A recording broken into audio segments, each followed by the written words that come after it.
নমস্কার বন্ধুরা, অভিনব চৈতিস ব্লগে তোমাদের সবাইকে আবার একবার স্বাগত জানিয়ে আজকে নতুন আর একটা ব্লগ শুরু করলাম। তোমরা সকলে কেমন আছো, কে কোথা থেকে আমার ব্লগগুলো দেখছো আর দেখে কেমন লাগছে সেটা অবশ্যই কমেন্ট করে জানিও। ভালো লাগলে লাইক করো, বন্ধু বান্ধবের সঙ্গে শেয়ার করো। যারা ইউটিউব থেকে দেখছো তারা চ্যানেলটাকে সাবস্ক্রাইব করে দিও, পাশে থাকা বেল বাটনটাকে অল করে দিও। আর যারা ফেসবুক থেকে দেখছো তারা পেজটা ফলো করো। আজকে রবিবার, সকালটা শুরু হয়েছে বেশ দারুণ রকম একটা ঠান্ডা আর এইরকম একটা মেঘলা আকাশ নিয়ে।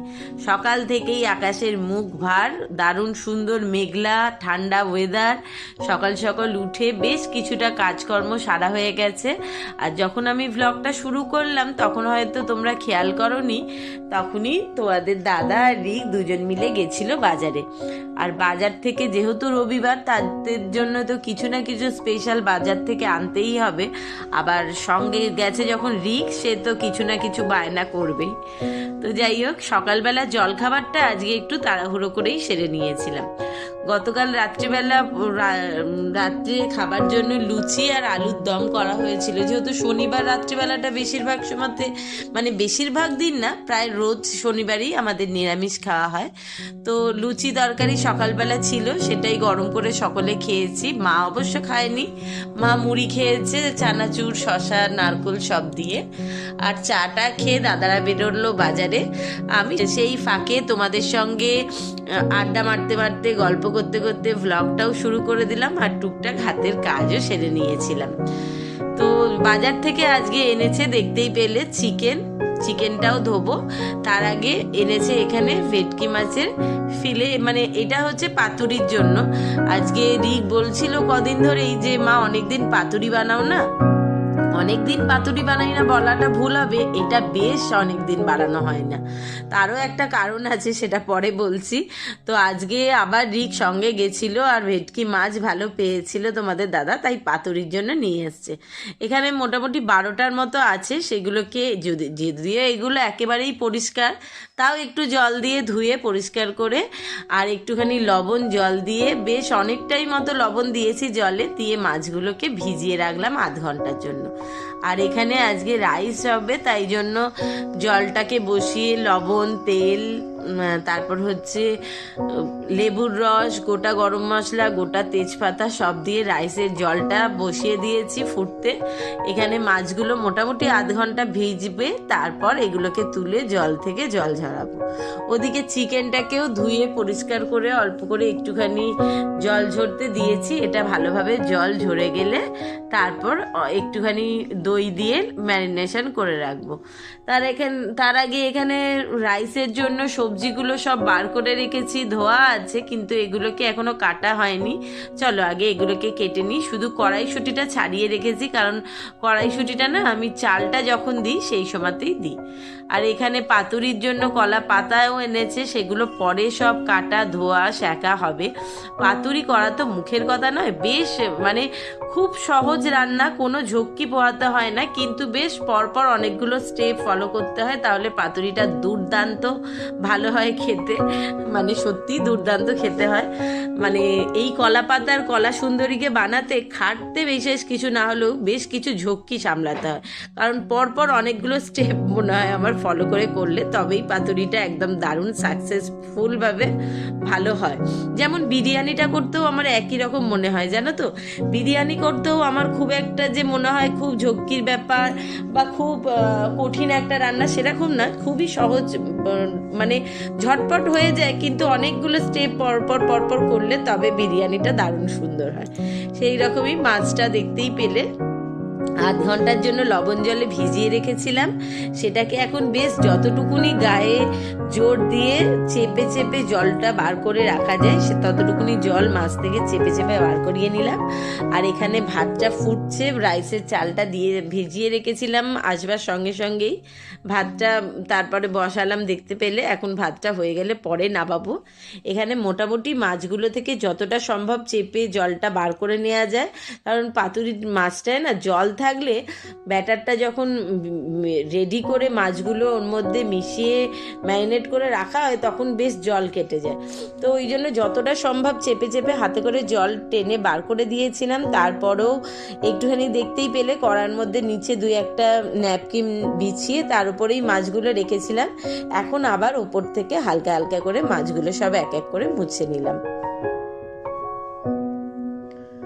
যেটা বলছিলাম, এর আগের বার পাতুরিটা যখন আমি বানিয়েছিলাম, এই এখন মাছটার মধ্যে অল্প একটু গ্রেট করা আদা, একটুখানি সামান্য পরিমাণে লবণ আর পুরো আধখানা পাতিলেবুর রস দিয়ে একটুখানি মাখিয়ে রেখে দেবো 10 মিনিটের জন্য। ততক্ষণে অন্যান্য মশলাগুলো রেডি করব। আর যেটা বলছিলাম, এর আগের বার যখন পাতুরি করেছিলাম সেটা প্রায় 1 বছর আগে। তখন আমার ভ্লগিং চ্যানেলেও শুরু করিনি, আর সবচেয়ে বড় কথা তখন মানে সময়টাও একটুখানি কম পেতাম। যাই হোক, এর আগের বারে যে পাতুরিটা বানিয়েছিলাম সেটা না আমি যেভাবে কড়াতে অয়েল ব্রাশ করে এপিড ওপিড করে সেকে করে সেইভাবে করেছিলাম, কিন্তু সেবার মানে এপিড ওপিড করে সেকাটা একটু বেশি হয়ে গেছিলো, আর মাছের মধ্যে সেই জুসি ভাবটা ছিল না, একটু ড্রাই হয়ে গেছিলো। তাই সেটা তোমাদের দাদার একেবারেই পছন্দ হয়নি।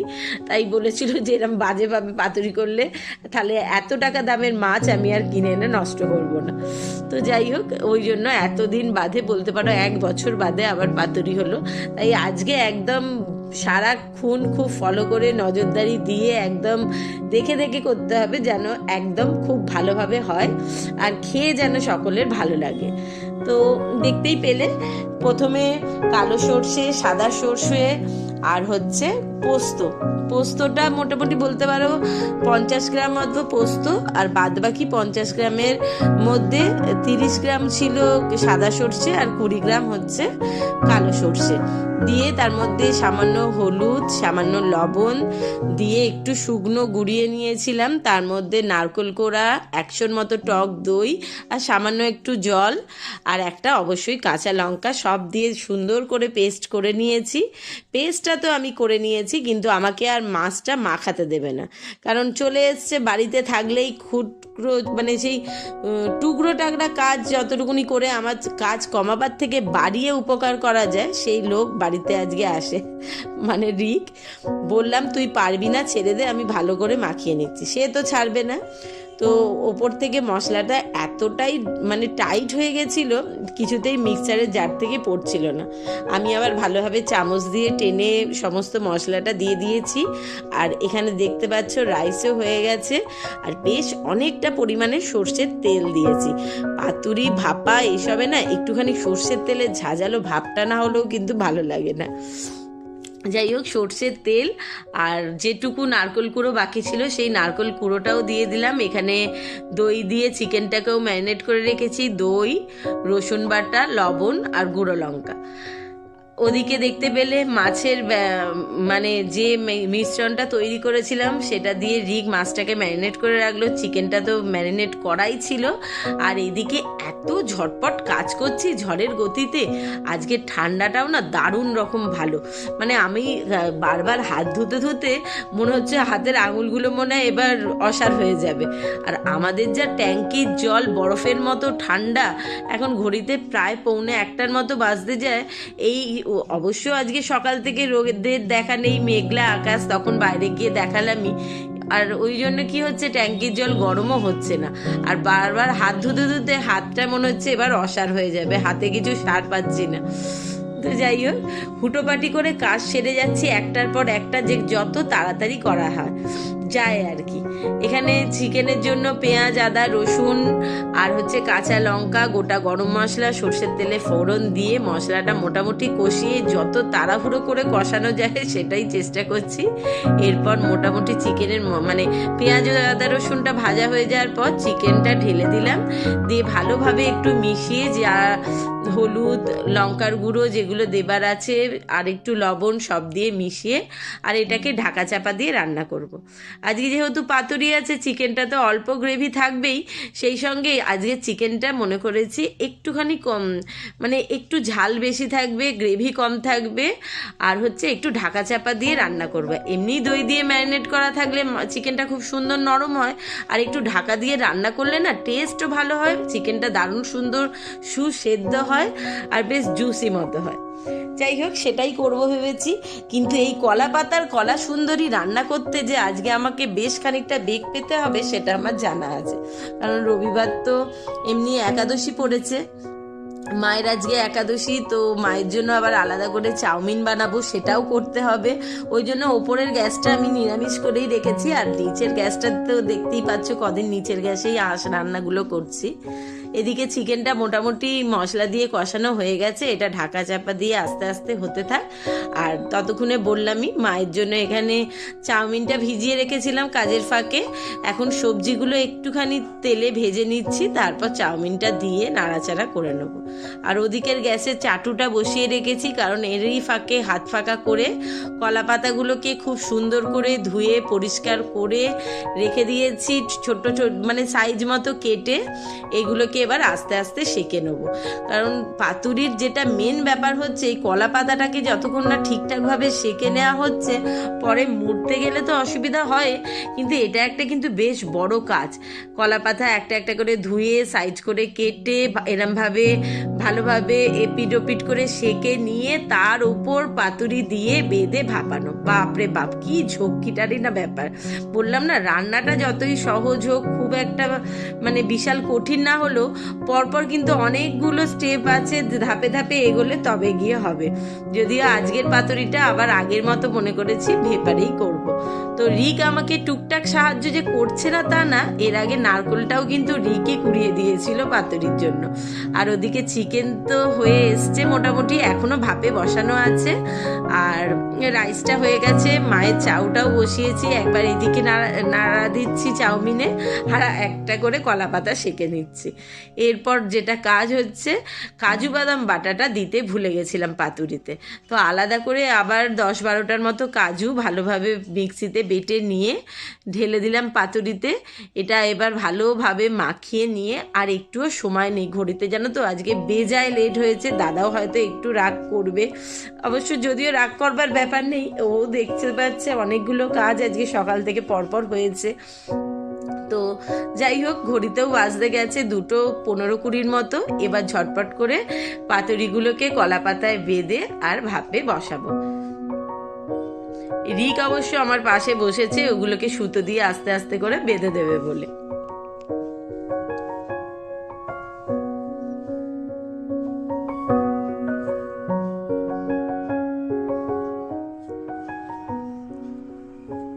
ব্যাস ভালো করে মশলা দিয়ে নিয়েছি, এবার চলো এটাকে বেঁধে নিয়ে ভেপারে বসাই।